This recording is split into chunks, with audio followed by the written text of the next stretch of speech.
from the back of Ruth the Realtor's car, it's the Stacking Deed Show. I'm Ruth the Realtor's part-time mechanic neighbor Doug, broadcasting live from the trunk of her 1988 Lincoln Town Car. On today's show, what were the biggest trends that shaped the real estate landscape in 2023 that we all can learn from? We'll dive in today with the woman behind the Bigger Pockets Money podcast, Mindy Jensen, and the powerhouse you hear weekly on the Afford Anything show, Paula Pant. Based on what I know about 2023, this is sure to be an engaging conversation that'll unravel the key developments and opportunities in the ever-evolving world of real estate. And don't you worry your little head. Halfway through the show, I'll share some trivia in my property pop quiz segment. And here's a hint, the broker, the better. Oh my God, I'm so good at these puns. And now, two people who are property's sister and brother from another mother, Crystal Hammond and Joe Saucy High. And welcome to a special year-end episode of the Stacking Deed Show. Well, we got one more after this, but that's going to be a fun holiday week episode. But we want to end on this cool note. What should we have learned in 2023 from current events? And here to discuss that with me is my co-host, my better half on this show, Crystal Hammond. How are you? Wonderful. How are you? How are all the listeners? Oh, my goodness. I can't speak for everybody, but I'm doing great. Me too. And I'm doing financially great because even as a co-host, I've learned a crap ton of stuff this year so far. So it's been a phenomenal year, hasn't it? Yes. The guest we've had, the philosophical stuff, it's been all over the map in just a great way. And of course, Crystal, I get to spend time with you, which exactly. has been fantastic. I feel like I have all the real estate smarts in my head right now. Well, people don't know we don't have all the smarts. We have even more smarts today because people don't know we have two other people with us in the backseat of Ruth's car today. Let's say hello to them. First of all, the woman from Afford Anything is here, and we talked about her real estate course earlier in the year. Paula Pant, how are you? I'm fantastic. How are you doing? If you had to say 2023, not real estate wise, but 2023 for the Paula Pant, how has it been? You know, it was the year that I got my diploma, my master's in... Let the record show it was word number 8. Word number 8 where Paula mentioned her master's. I mean, when we talk highlights of 2023, that was the highlight of my year. You know, getting that cap and gown and getting that diploma, that was a lifelong bucket list item that I was finally able to check off. I thought it was spending even more time with me. Afford Anything, Stacking Benjamins, now Stacking Deeds. But yes, that's the penultimate. Close second. Exactly. As far as you know, Joe, close second. And the person who is the voice behind the Bigger Pockets Money podcast, the Mindy Jensen, back with us. Mindy, happy holidays to you. Joe, happy holidays to you too. Crystal, it's always lovely to see you. And of course, Paula, fabulous to see you as well. Thank you for having me. You just got back from New York City. You and Paula got to hang out together recently. Jealous. We had dinner. It was lovely. Yes. And I introduced Mindy to macaroni and cheese flavored ice cream. Yes. What? Which is a thing. It's amazing. Where? It is the color of Kraft macaroni and cheese powder. Yeah. And put it on your bucket list. Oh, if you've God. got a bucket list, throw She that didn't on convert there. you, did she, Mindy? There's no way. Did she convert you? Place? What was the name of the Van ice cream Leeuwen's. place? Van Leeuwen's. Van Leeuwen's makes amazing ice cream. And I would choose macaroni and cheese ice cream over some of the other cookie funky dough? flavors. Like I've seen lobster ice cream and I'll take mac and garlic cheese over ice lobster. cream. Oh, God, no. I would choose mac and cheese over that. But I would probably choose a more traditional flavor. Macaroni and mac and cheese, cheese. only slightly gross is ice cream. That should be like its catchphrase. This year, McCormick had these special Thanksgiving donuts, the spice, and they had like a gravy one. They had a cranberry sauce one and a pumpkin one, and they were all really good. Wow. The Really? gravy one was good. I don't know. I can't get past the thought of it. People are wondering what we're going to talk about on today's show, yeah. Crystal. It's the macaroni Right. show. Yes. It is Kraft mac and cheese. We're going to dive into events of 2023 and how they really changed the world of real estate this year. And we've got 4 big topics on my front. We'll hear at the end if you guys have other ones that maybe I missed. But let's start here. This is news from CNN. And CNN wrote after a $1.8 billion verdict. I think this is probably number 1 on my list for changes in 2023. The clock is ticking on the 6% real estate commission. This is written by Anna Bonney. Anna writes, using a travel agent to buy a plane ticket or a stockbroker to trade equity seems like relics of the past. And yet every day, people across America hire a real estate agent to help them sell a home. It's one of the few industries that has been able to largely avoid the disruption that's helped consumers cut costs in the internet age. And that's largely because of the power of the National Association of Realtors, the largest professional organization in America and a significant lobbying group for the real estate industry. But this verdict that was handed down in a Missouri court found the NAR, National Association of Realtors, and 2 brokerage firms were liable for $1.8 billion with a B dollars in damages for conspiring to keep commissions artificially high. It may mark the beginning of the end of how homes are bought and sold. We're going to start, Mindy, with you. What do you think about that verdict? Is this going to be looks like a game changer to me? Well, first of all, it's on appeal, Joe, so it hasn't come down completely solid yet. But I do think that this is going to be the game changer that has been predicted since the beginning of the internet back in the 1990s. Oh, you can find a house online. You don't need an agent anymore. And I think that the concept of I have to pay around 6% to sell my house has been ingrained in sellers for so long that they got fed up. I mean, back when you were, when this first started in I think it was 1913, this first started, you were paying somebody like $300 to help you sell your house. I am a real estate agent, and what my most recent transaction, I earned, in quotes, $18,000 to help a woman buy a house. My first job out of college, I was paid $24,000 for the whole year. And let me tell you, I worked a whole lot harder that first year out of college than I did helping this woman buy a house. So I think that this industry is ripe for change. And I mean, there is no shortage of bad real estate agents out there. And I hope this verdict knocks them out. Paula, what do you think of this? Number 1, is this the number 1 headline for real estate in 2023? Absolutely. And number 1, I'm shocked that more people aren't talking about it because this is huge and it's a game changer. Number 2, it's about damn time. This should have happened in the 90s or early 2000s when the internet became a thing. I don't know why it took this long. And number 3, like Mindy, I should say, I speak also as a former real estate agent. I have an expired real estate agent's license from the state of Georgia. And so I was one of those people who, prior to becoming a real estate agent, prior to going through all the training and the school and the, taking the exams and getting the licensure, I had this idea in my head that real estate agents know stuff, like lots of stuff. Yeah. Funny. I think the fact that we're all laughing as you say that might be an indicator.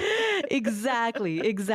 And what I discovered going through real estate agent training is that fundamentally what that training teaches you is how to fill in the blanks on pre-printed legal forms.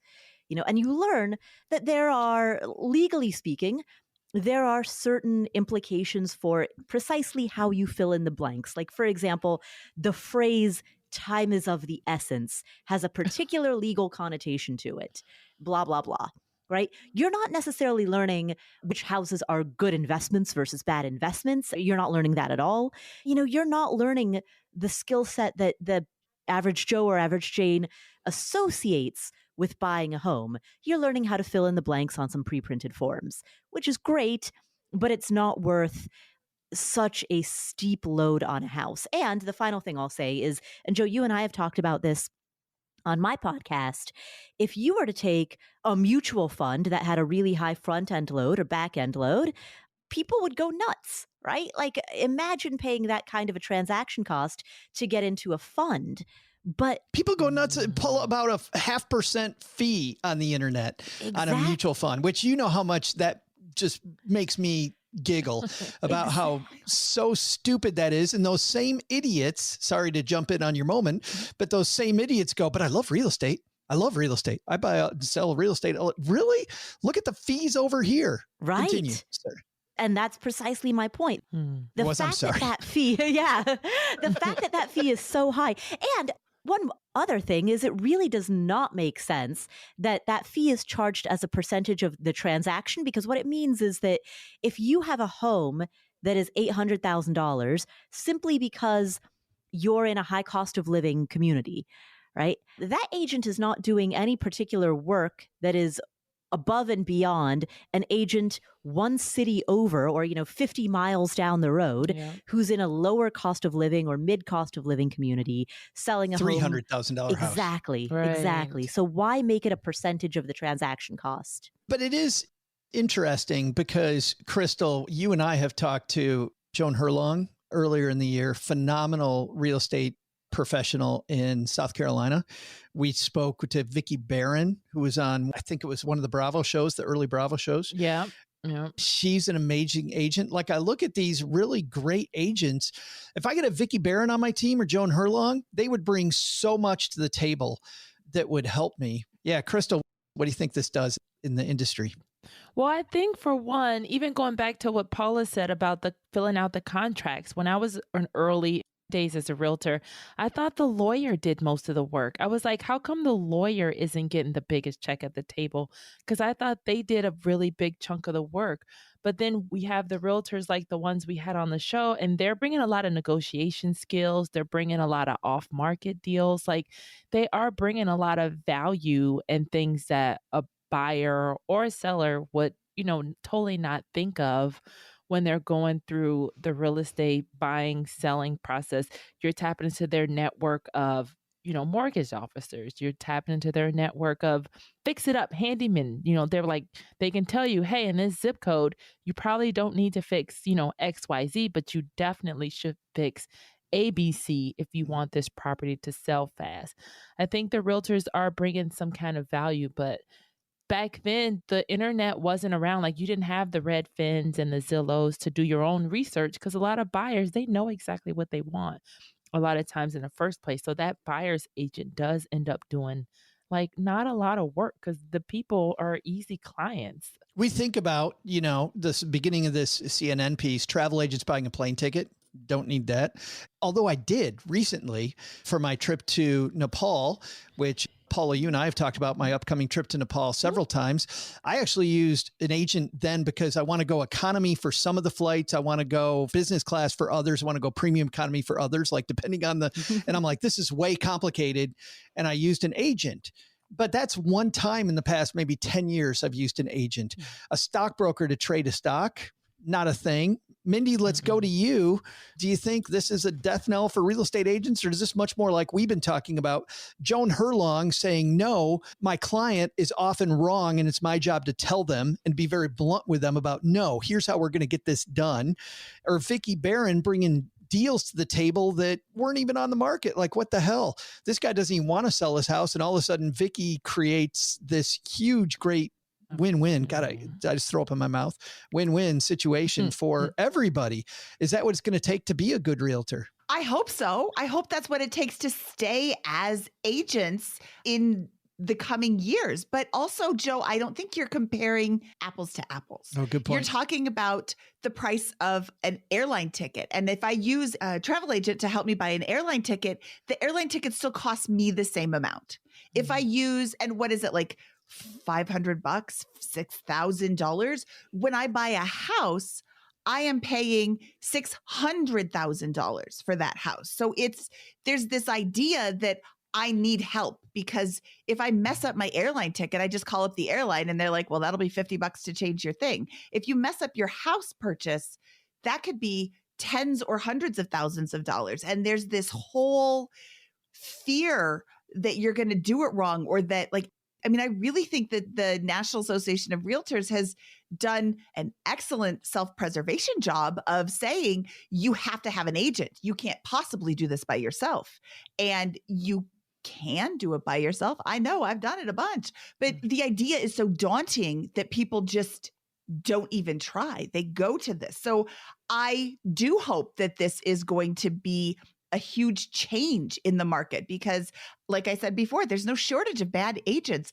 I can't tell you how many times I have been in a contract with another agent and I'm reaching out to their client because they simply won't.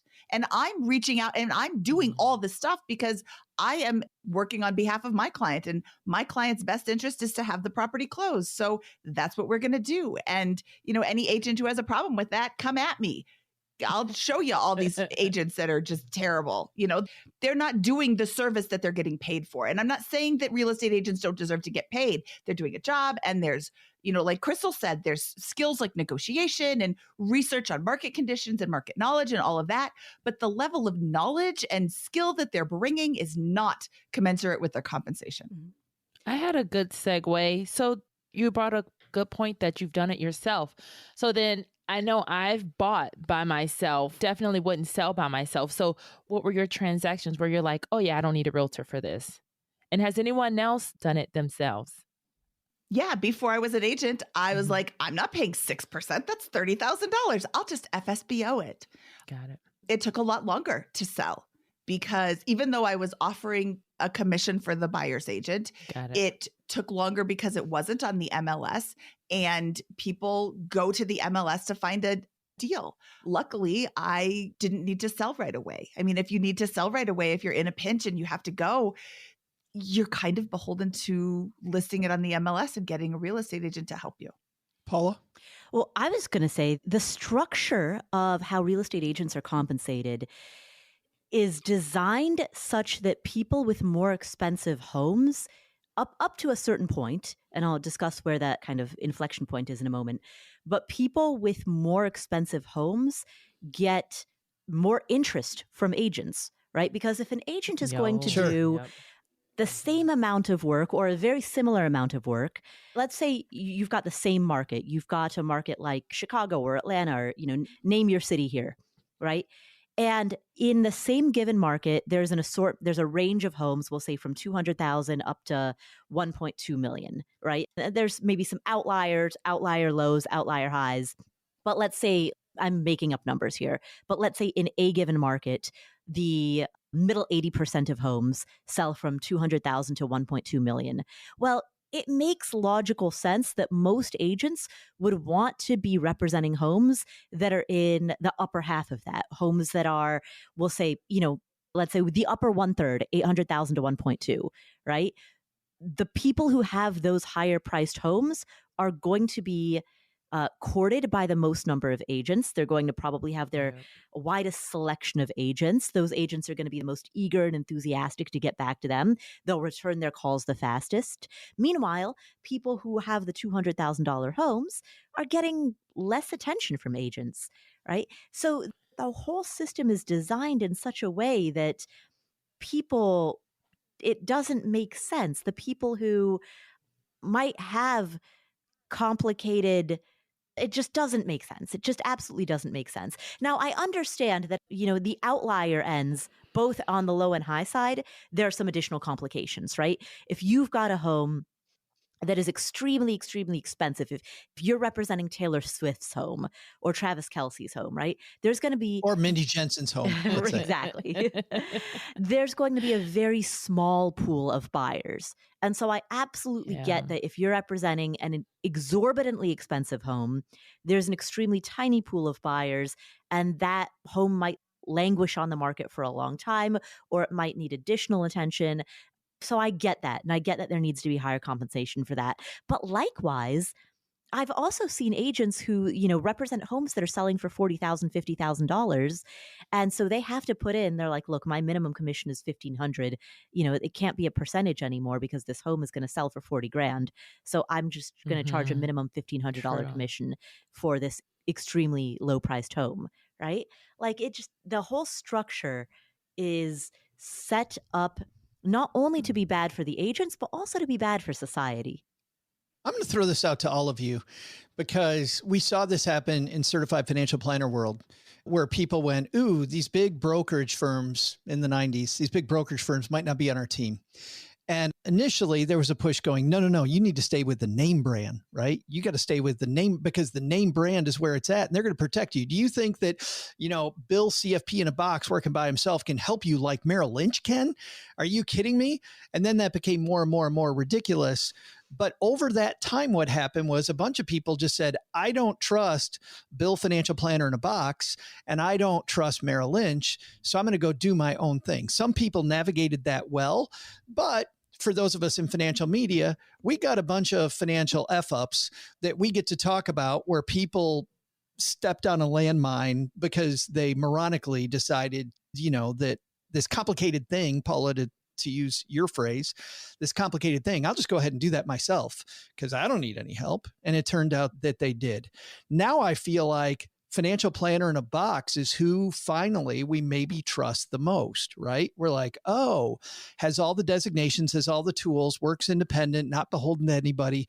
That might be who I probably do want in my corner. Now, that's not nationwide yet, but I think the people in the financial know are people that want to work with those people. Are we going to see something similar in the world of real estate now, where the next 10 years, those of us doing financial media and real estate get to have tons and tons of content by people stepping on stupid landmines before we finally get to the resolution? Well, I'll start off saying like a ton of us have a realtor friend. Like we all have realtor friends. I remember every time I would hear of another friend becoming a realtor, I'm like, oh, that person's not going to make it. Or, oh, that person's a really, hard worker. So even my realtor that I've followed around, it hasn't mattered what firm she worked for just because I know her as a person and, like how hardworking she is. So from my personal experience, it's dependent on like who the person is rather than who they work for and like what they've shown me as far as but like would what you, product. Rather than Crystal, I see where you're going. My flip was on the other side, which was not from the realtor side, but from the consumer side. Having a friend in the business, will that make you continue to trust that friend? Or now that you don't want to pay 6% even more than ever, you go, you know what? I'm going to go do my own thing because I don't want to hire anybody. Turns out I'm seeing in the media, I could have done this myself for a long period of time. It depends on the transaction because there are things I'm like, I definitely couldn't have done this myself, especially for selling. I still use a realtor to help me find renters because I don't want to do the no-show or screening and all that back and forth with people. I want to deal with people as little as possible. So for certain transactions, I know I definitely need somebody. But then when I bought since I'm so great at, the analysis, I didn't need a realtor for my buy. Mindy, we're going to see more people blow themselves up?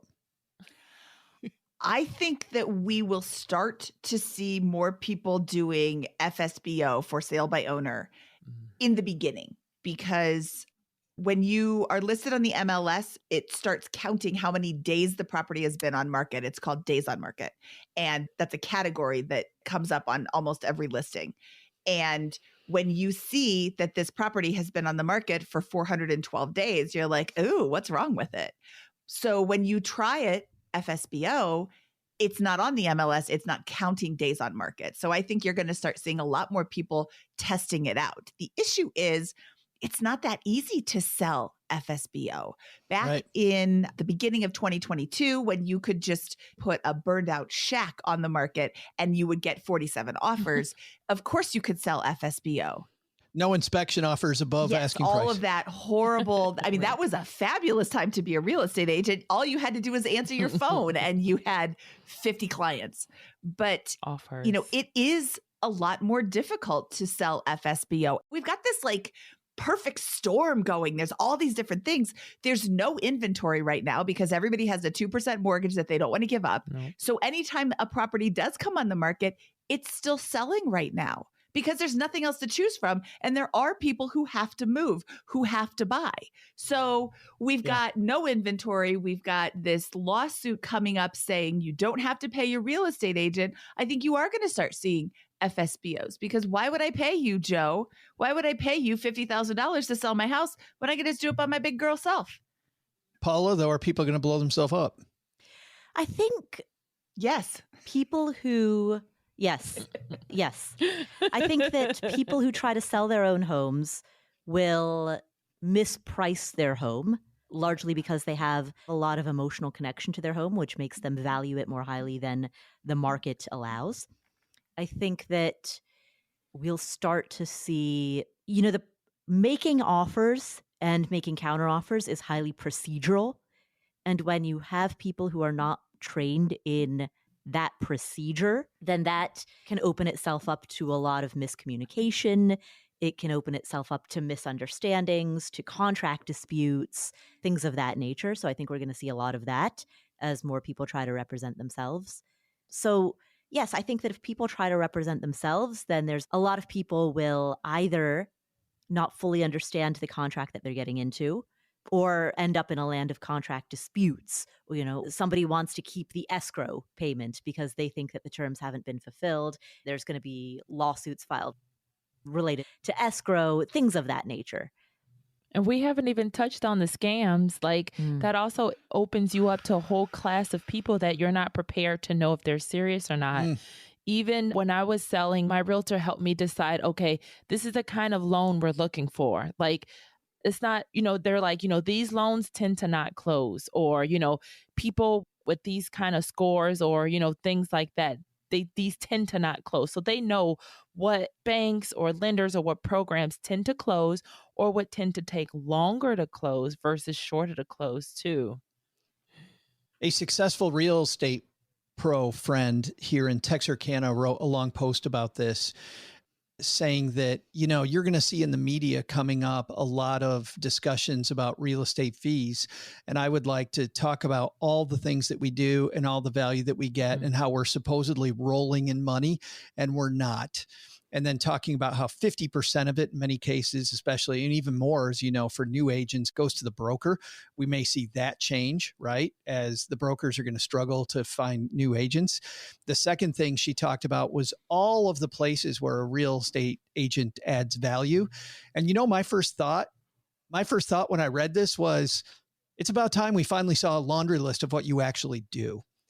Because more and more and more real estate people have been horrible at marketing what they actually do. You just assume that you need one to play the game. And so you go get one. I have no idea what the hell they do or they don't do, which makes the average person more frustrated, goes on social media complaining about the fact that their real estate agent did nothing, which may be the case. I don't know.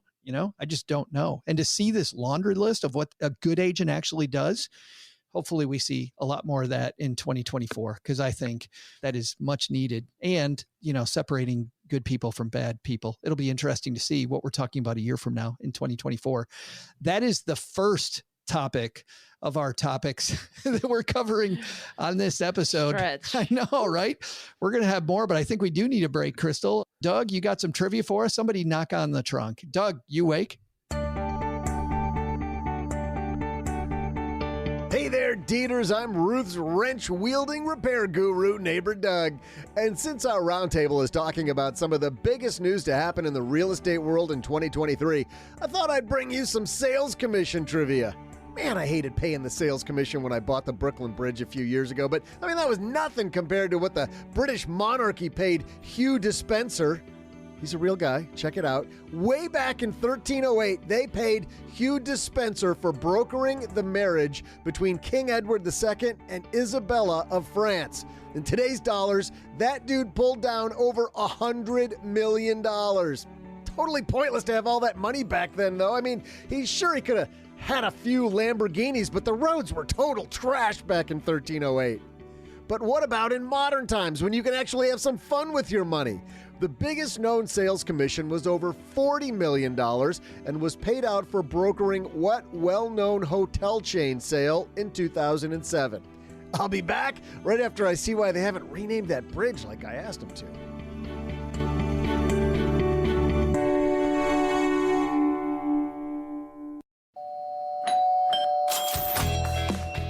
Miss me, I'm back. It's Alan Corey, Real Estate Maximus, here to bring you today's real estate tip of the day. Let's talk about how to source a property manager that you can trust.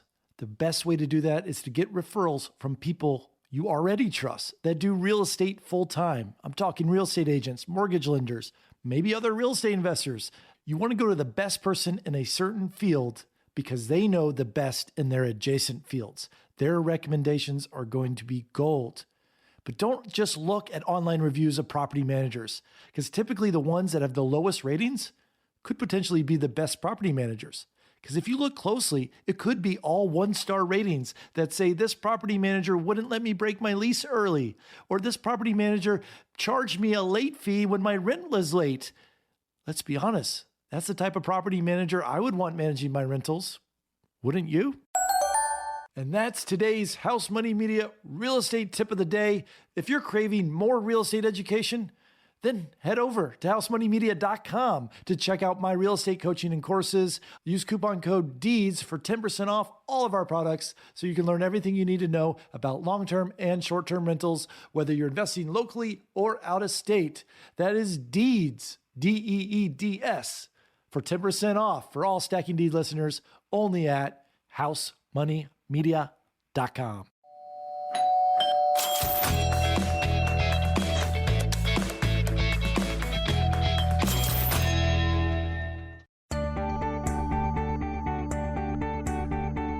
Hey there, Deeders. I'm New York real estate tycoon and natural bridge builder, Ruth's mechanic neighbor Doug. Before the break, we were talking about how Hugh Dispenser made out like a bandit just for convincing the smoking hot Isabella of France to hook up with the creepy old King of England. Come to think of it, that did require some master salesmanship. Rumor has it Edward hadn't brushed his teeth since 1305. But we also asked you what business deal in 2007 helped the salesman earn the highest known sales commission in modern times. Well, a guy named Ken Moelis could have become a household name, probably will after I mention him, because he snagged himself a cool $40 million when he helped broker the deal for the Blackstone Group to purchase Hilton Hotels back in 2007. No wonder you never see Paris Hilton anymore except at a Taco Bell. And now, back to our roundtable and their discussion about the biggest real estate news of 2023.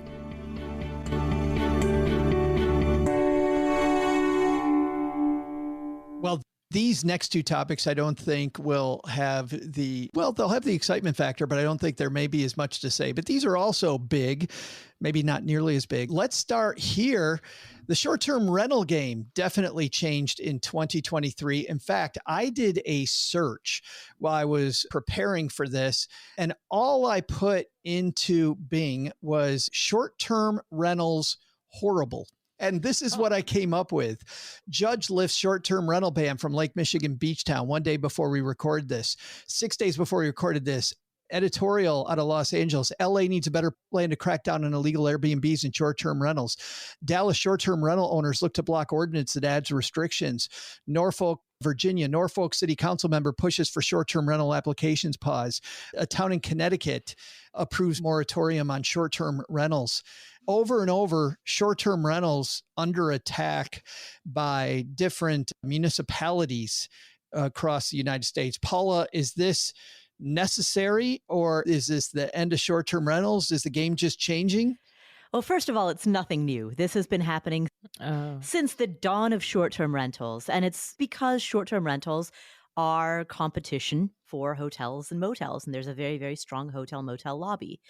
Where it matters, places where it's actually necessary for the betterment of society would be places such as condominium complexes. This is a very specific example, but let's say you've got a condominium in Las Vegas that is typically residential. You've got families, you've got kids, they've got school and soccer practice and PTA meetings.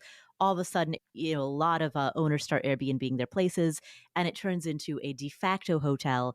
And suddenly, rather than that condo retaining its residential feel, now you've got a bunch of drunk people who are like, Vegas thing. In cases like that, I am very, very sympathetic as to why residents would want limitations on Airbnb in order to preserve the residential quality of where they live, particularly in something like a condo building or an apartment building where people's lives are adjacent to one another in a way that is much more dramatic than in single family housing. But I can give you an example in single family housing where this matters as well. I mean, a very famous case study is Lisbon, Portugal, where the city of Lisbon did not get out in front of short-term rentals. And before they knew it, the center of town, within, I believe it's a mile around town, nearly nobody who is from Lisbon lives there. It is almost 100% short-term rentals. And so what you've ended up with in the city, a beautiful city of Lisbon, is possibly a change in the culture because the people that lived in Portugal no longer live in Lisbon. So Mindy, how does this change the game if you're thinking about going into short-term rentals, or does it? You know, I think you really need to be aware of the current laws for short-term rentals in the property, in the area that you're looking for, and also think, you know, those could change. How is this property that I'm buying going to affect the neighborhood? How is it going to affect my bottom line when I go to rent it as a short-term rental and all of a sudden everything changes? It's not just buy a house and throw it on the short-term rental listing sites anymore. And Joe, you said something at the very beginning that I need to correct you about, as always. You said short-term rental game. It's not a game. It's a business. And when you don't run it as a business and approach it as a business, that's when you stand to lose a lot of money. So we have a shortage of housing right now, to the tune of like 4 million housing units short, according to some reports that I've read. Are these short-term rentals taking those housing units off the market for long-term? Yeah, they are. How many short-term units do we have versus how many are we short? Like, is there 4 million short-term rentals in America and we're 4 million short? Like, this is causing a real problem. How can you continue to exist in this market without being well aware of how you're affecting the market and also how the rules are going to start to affect you? Didn't New York City just ban short-term rentals completely? That's a good question. I've heard that New York recently did something, but I don't know the details. I think they banned them completely. And now it's just this underground market, which, you know, makes it worse. Oh. Well, yeah, that we're talking about with Los Angeles here, you know, saying, hey, we need to crack down. They do. These illegal. Because are you renting somebody's extra room? That's one thing. But are you renting like a whole house that... Well, no, that's all right. Yeah. I mean, if you're in the short-term rental business, not game, clearly not a game, but business, the game is definitely changing. Crystal, you know, a city that a lot of people like to visit, Chicago, you're developing all of these units. Had you thought about doing short-term rentals, and does any of the change in these approvals and things going on in the market, does that change your view of short-term rentals? Well, no, I definitely want to provide like housing, like long-term housing, definitely not short-term, just because it is another business and it's a lot of work involved with that business. But a friend of mine, we did have a conversation about, you know, condo living, and some people do, like, that's how they get into the game. They end up converting like wherever they're living into a short-term rental because maybe they have to move or whatever happens. But then they're like, yeah, but sometimes condos, they have a limit. They're like, listen, we want to keep our home feeling. Only 5 people out of the whole building, you know, can have a short-term rental. You know, they have caps. So that's another thing that you're looking out for is regulations. You think it can be easy to convert like whatever you have, but, you know, the community, they're like, oh no. And even things can change. What if, you know, someone decides to get on the board just because they want to change that rule? And they're like, you know what, let's lower that number too. Or, you know, let's increase the number. So you never know really what's going to happen just because the regulations are going to change based on people's whims sometimes. And speaking of that, Crystal, that's what's happened in New York City. Is that what you're about to say, Paula?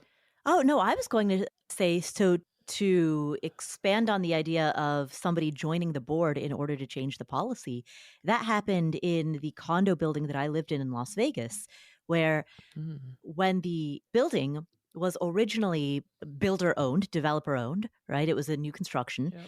And so the builder, they just wanted to move units. And so they, in order to move units, heavily advertised to buyers, you can use this as a short-term rental. Wow. Right? You're welcome to use this as a short-term rental. And so a ton of people bought specifically because they wanted to use it as a short-term rental. And it's Vegas, which totally makes sense to be attracted to that market. Exactly. So the builder, once a sufficient number of individual residents owned, the builder was no longer the majority on the HOA board, right? The individual residents, whoever was elected, became the HOA majority. Well, HOA decided, due to like the activism of the residents who lived in the building, the individual residents, to prohibit short-term rentals. Specifically, actually, what they did was they allowed one rental unit per floor. Wow. And that particular rental unit had to be designated. It was first come, first served based on application. So, very, very quickly, you had one rental unit per floor. Everybody else was locked out. And so then a huge glut of condo units, all from the same building, all hit the market at the same time. Oh, wow. Which then caused everybody's home values to plummet. That's absolutely horrible. Yep. Mindy, we cater here a lot to beginners, and the fact that you can do it. Is this a reason, these rapidly changing rules, is this a reason to stay away from short-term rentals if you're just getting into the game? The business, not the game. I don't think that this is a cause to to just absolutely outright shun it. There are still lots of markets where you can make money as a short-term rental owner. There are still markets that embrace short-term rentals. The two that come to mind are the Smoky Mountains and Orlando. In the Smoky Mountains, they had a fire, I think in 2014, that wiped out everything. There's no houses, there's no hotels, there's no nothing. And they're starting to build them up again. So if you had a property that survived the fire, they were allowing you to do the short-term rental because tourism brings in so much money in the Smoky Mountains. That's the number one visited national park on the Eastern Seaboard, or maybe in all of America. I don't know. Don't quote me. If I'm wrong, email Joe. No, we did a headline recently about Sevierville being, and by the way, I was told I didn't know how to pronounce that, and I did it correctly, I think, Dieters. So write to me again and say, good job, Joe. As many people that wrote me the first time saying, Joe, you effed that up. So Sevierville was a place, though, Mindy, that also was looking at maybe cracking down a little bit because so many people were trying to add short-term housing, which there's clearly a need for, but they were having some issues. But anyway. Yeah, I wouldn't say you can't make money. You can't get into short-term rentals, but I would say definitely do your research, definitely know where you're buying, and have another way to make money on that property. If the only way it makes money is by a short-term rental and there's no other way to make money, if the rules change, you are going to find yourself in Paula's condo building with a bunch of other people trying to sell too, and then you're going to lose money when you try to sell because everybody else is selling at the same time. So you really want to make sure you're doing your numbers, you're running them super tight every single time you buy a property, but even more so in the short-term rental space where you are not always in control of what happens to the property. It's a great note, being flexible. My son, who I've talked about before, has all these rental properties in Detroit. He had one that he specifically made for short-term and medium-term rentals because it's 3 blocks down from a hospital. He got a phenomenal offer from somebody who wanted to rent it long-term, who wanted a yearly lease. And Mindy, to your point, he pressed the easy button and just said, yeah, let's do it.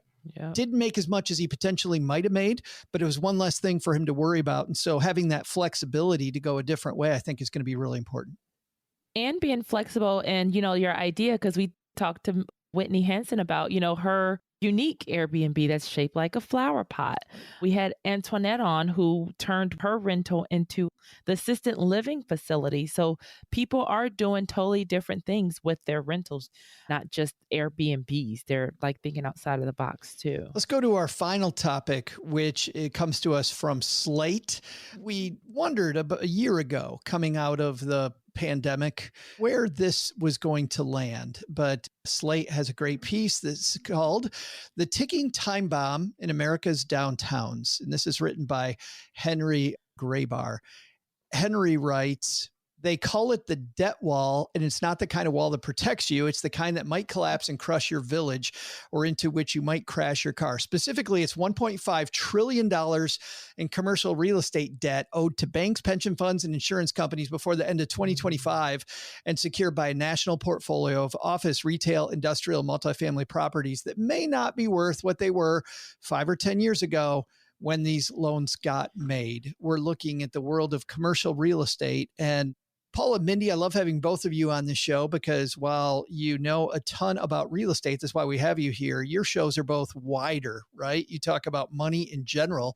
Paula, are we going to see this debt wall collapse coming up, or is this an opportunity for real estate investors? Or maybe it's both. It is going to hit the world bigger. How about that? I asked you 3 questions in the same question. I think there are very good reasons to be nervous, and nervous is too gentle of a word. I should probably use stronger language than that, but for the sake of being gentle, there are very, very good reasons to be nervous about the world of commercial real estate. I would not go anywhere near it. I would not touch it with a 10-foot pole. I would stay. You don't see this as an opportunity potentially at all? No. I see this. I think if you're viewing it as an opportunity, it's actually it's a value trap. And it is something to be avoided. And that is because of, I should say, the fundamentals, right? So to outline why I believe that. Commercial real estate, we are now in a society in which the way that people go to work is different. That was actually true even pre-pandemic, but the pandemic accelerated a trend that was already happening. Technology has enabled remote work. Zoom existed pre-pandemic, right? But Google Meet existed pre-pandemic. All of these things existed pre-pandemic. Remote work has existed since the 90s or before, when people were telecommuting with their car phones and their fax machines, right? But their pager. Yes, and their pager, exactly. But we have only seen this trend accelerate. And now that many people are engaged in knowledge work, right? The US economy and developed economies in particular are very heavily reliant on knowledge work. Knowledge work is now, there's the expectation that it be at a minimum hybrid, right? That affects not only office spaces, it also affects all kinds of surrounding restaurant and retail that once thrived on the foot traffic of in-person 5-day-a-week office workers. Now, what do you do with all of this existing inventory? It's easy to say, hey, we have a shortage. We have a supply shortage in residential. We have a supply glut in commercial. Can't you just convert commercial to residential and call it a day? Unfortunately, it is not that easy because the footprint of commercial does not easily lend itself to the needs of residential. So, for example, in a commercial space, you have a large footplate, right, that might be the size of a football field with windows only along the perimeter. You can't convert that into residential because you need a window. If there is not a window within 25 to 30 feet of a given space, then that space is going to be incredibly dark. And, for certain rooms, for bathrooms, who cares? But for bedrooms, you need a window for ingress, egress, for fire escape purposes, right? There are all of these reasons why windows are not just luxuries, but they are valid safety mechanisms. Paula, why don't we just do what we did with office space in the 1980s and make them cubes? So everybody lives in their little cube, and then you got this huge room and everybody gets the window. Well, that wouldn't work it wouldn't quite work for bedrooms, right? People like having their own, at a minimum, couples like having their own room for a bedroom.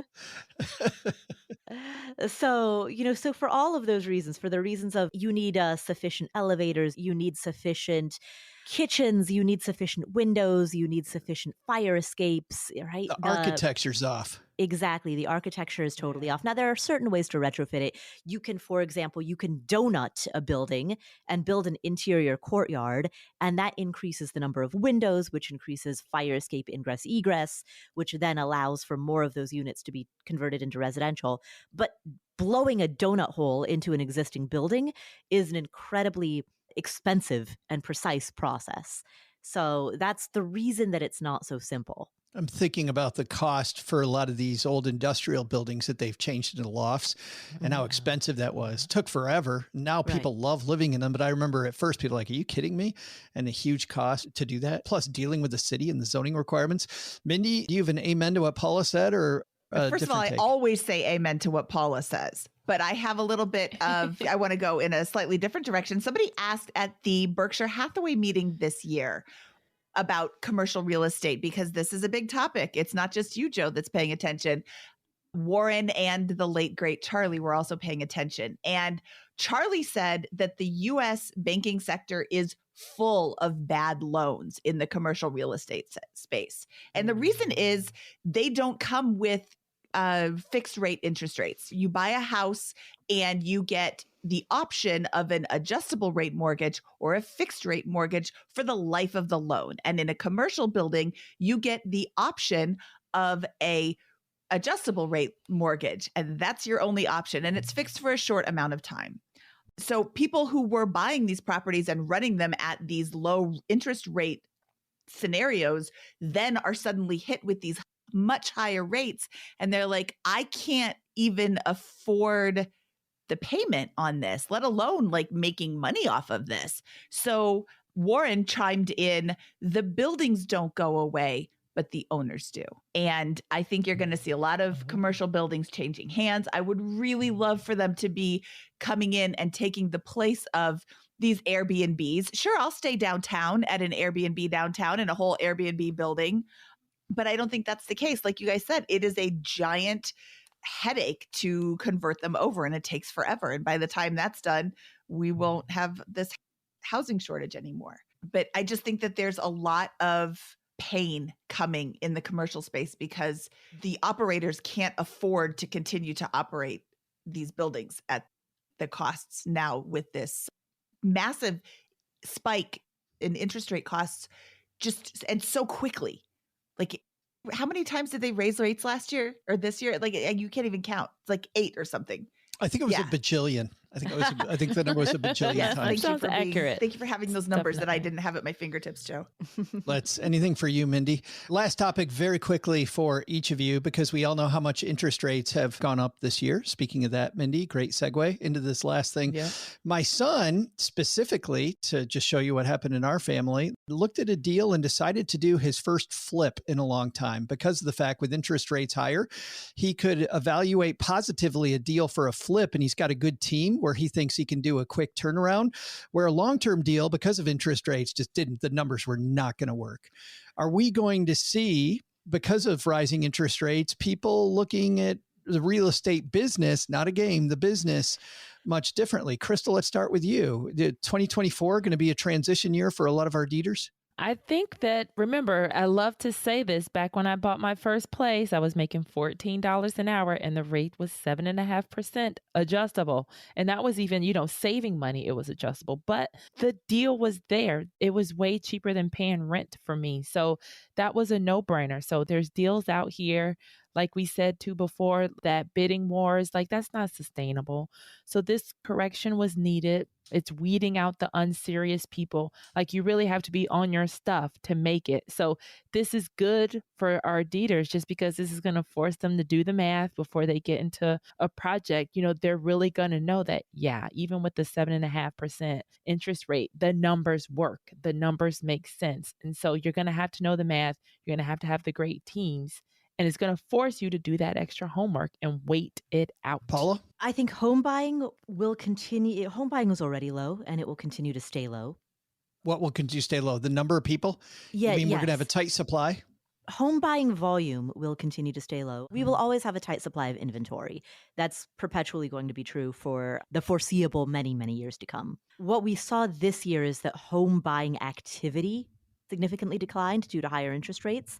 And I think that decline in home buying activity will continue to sustain itself. I don't think it'll get worse, but I think we will see that same sustained decline in home buying activity through next year, which means that home prices will continue to rise, but they will do so at a relatively slower pace. And average days on market is going to be, longer than it was a couple of years ago. I think in many ways, 2024 is probably going to be fairly similar to 2023, to be quite honest. Because 2023, we saw lengthier days on market. We saw decreased home buying activity. We saw the continuation of a supply shortage. So not much supply, but also not much demand, and therefore not much volume, not much deal flow, not many transactions happening. I think that's just going to continue in 2024. Mindy, you got the last word. Well, I read an article last week that said the Fed is going to lower rates 6 times in 2024. And then the very next article in my feed said the Fed is considering raising rates to help keep inflation in check. So I was really, really excited to read both of these articles right back to back that essentially tells you nothing. I was at the Bigger Pockets conference this year, and our data analyst had this amazing slide up, and it said there is 40% lower demand in housing sales and 45% less supply. And it doesn't matter the interest rates. The law of supply and demand trumps the interest rates. So prices are up 4% this year because there's no houses on the market.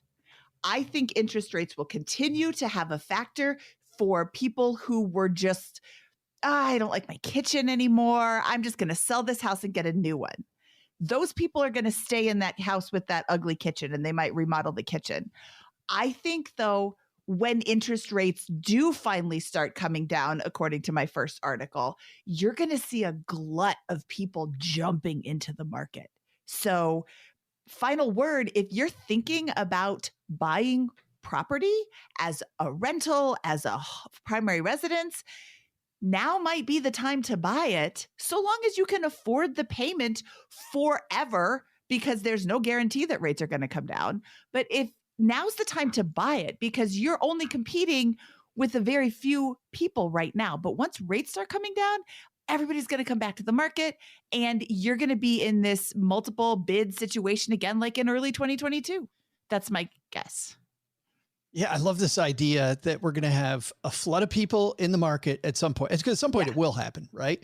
At some point, we're going to have a bunch of people in the market with zero professional help that ate a cheeseburger, and that made them think that this is going to be a wonderful idea, which is going to give us tons of things to talk about in the next few years. So it sounds like Santa Claus is going to be good to us. It sounds like we need to start going into law school, specializing in real estate law for all of these lawsuits that are coming up in the future.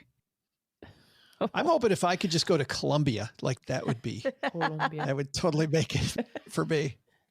And this could be another topic to leave out, but we didn't even maybe this opens up more seller financing, where sellers are like, if you want to take advantage of my low rate, then, I could finance it for you until whatever blows over too. That's another negotiation tool. No, that's absolutely fabulous.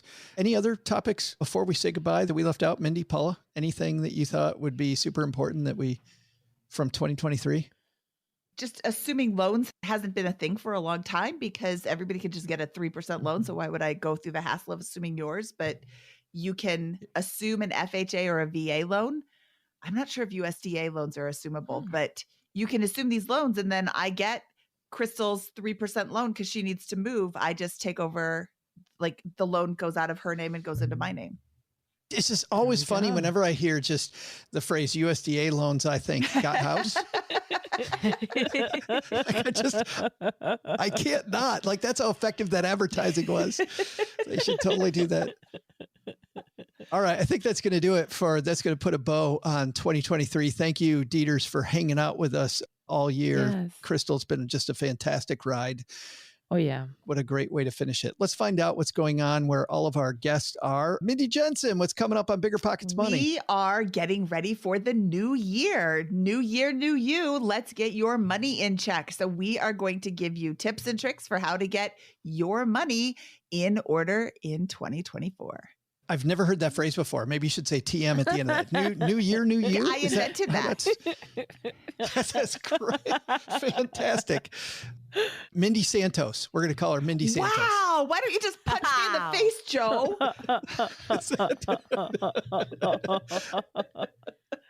And that's Bigger Pockets Money, wherever finer podcasts are distributed. Paula Pant, what's coming up at Afford Anything? On the Afford Anything podcast, we have an interview with, we've got some great interviews. We've got Morgan Housel. Morgan Housel is one of the most brilliant minds in the world of finance. And he Next to us. He us. Synthesizes ideas and creates this incredible wisdom around the nature of how humans interface with money, and expresses it in a way that is so story forward and succinct. So Morgan Housel is on the show. We have Hal Elrod, who wrote The Miracle Morning, all about how to have an amazing morning routine that really uplifts you and sets you up for an amazing day. That's going to be our first episode after the new year. That's the episode that we will use to kick off 2024. We have, from airing in early December, something that everyone should tune into if they haven't heard it yet, an interview with a NASA astronaut who talks about how he went to space and how you yourself can take your own moonshot, no matter how out of this world your dreams might be. So all of those interviews and this funny guy named Joe, Saul Seahigh, all of that is on the Afford Anything podcast. I like how you got Morgan Housel, Hal Elrod, and the astronaut all leading up to the best guest of all. Like, that's pretty good. Those guys are okay. The best. Joe, and for those of us who are watching on YouTube right now, Joe, I have to complain. You are blocking our view of Cooper. If you could just shift and just shift in the opposite direction, we can see a little bit. Yeah, there we go. There's Cooper. The bad news is the Deed Show is still audio only, so there's nobody watching. Makeup on for this, Joe? Yes. Wow. Why do I have this ring light on? Turn it. Now you can be in the dark like the rest of us. All right, turning this ring light off too then. Funny. Man. Here I am setting up good lighting for this. That's a great place to end the year.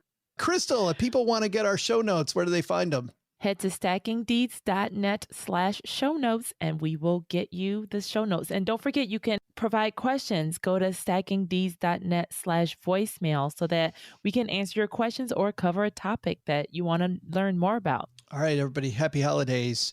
She's Crystal. At Condo Cristo. And I'm Joe at Average Joe Money. We'll see everybody next time back here, Stacking Deeds.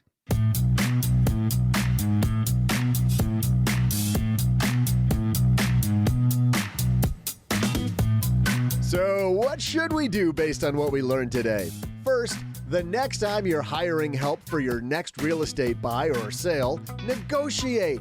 Need help with that? Go back and listen to our recent interviews with Dia Bondi and Michael McQueen. You'll save a lot of money on commissions. Second, office space on sale? Yeah, you want nothing to do with that. But the big lesson? Maybe it's best to forget about real estate and begin brokering deals with royals to get hitched.